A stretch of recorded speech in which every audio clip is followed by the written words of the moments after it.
Nous allons prendre un dernier sujet pour lequel nous allons prier dans la ville de Douala. Tu vois, si le Seigneur veut que nous intercédions, ça veut dire que c'est possible que le sang de Jésus supprime cela. C'est possible. Amen. C'est possible. Nous allons prier. Tu vois, l'ennemi veut créer le chaos. Quand tu vois le diable agir, c'est seulement pour semer la confusion. Donc nous allons prier que tout incendie prévu, j'ai vu une zone à Douala où il y a un marché. Donc nous allons prier que cette attaque de Satan, qu'elle soit annulée. Que si c'est possible que ce soit annulé. Si c'est possible que ce soit annulé. Le drame, c'est que l'ennemi veut faire ça, tu vois, de manière à semer le chaos complet. À un chaos pas possible.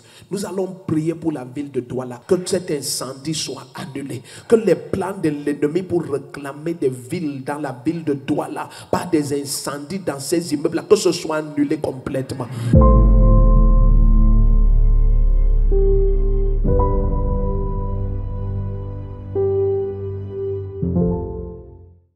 Survenu ce vendredi matin au marché Dakar, plus précisément au lieu dit Madagascar B, secteur mercerie et parfumerie, à Douala 3e. Sur place, les commerçants victimes sont encore sous le choc.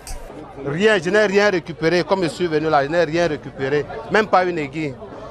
Les crédits qu'on a prêtés pour charger la boutique pour décembre, tout ça est parti comme ça. Il y avait les tenues de scolaires, il y avait les gabatines, il y avait les dentelles, il y avait beaucoup. Tout ce qui concernait la couture, il y en avait. Dès que je suis arrivé, l'incendie avait pris tout mon couloir. Je ne pouvais plus entrer, tout se brûlait. On n'a rien enlevé dedans. Même une aiguille, je n'ai pas pris. Selon les responsables du marché, le feu serait dû aux nombreuses coupures de l'énergie électrique qui touchent cet espace commercial. Depuis plusieurs semaines, mon chef de poste de service nuit, c'est lui qui m'a appelé parce qu'il est rentré. Parce qu'il est rentré hier, il n'y a pas la lumière. Oui, il n'y a pas la lumière. Donc la lumière, donc mon chef de poste m'a appelé autour du mois de 4h30 que le marché a pris feu et est en train de prendre feu. Bon, comme je ne suis pas trop loin du marché, je me suis précipité, je suis vite d'arriver. Quand il est arrivé, le marché avait attaqué, le feu a attaqué les caisses, quoi. Parce que dans la nuit, on a coupé la lumière. Et quand la lumière revenait, donc, c'est venu avec une tension très élevée.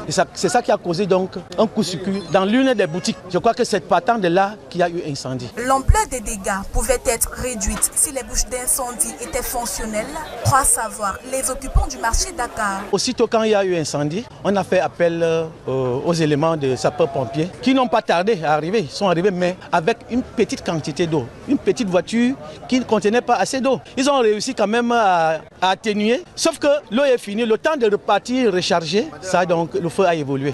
L'incendie du marché Dakar rappelle un cycle de flammes qui ravage presque chaque année les installations commerciales dans la capitale économique, généralement à l'approche des fêtes de fin d'année.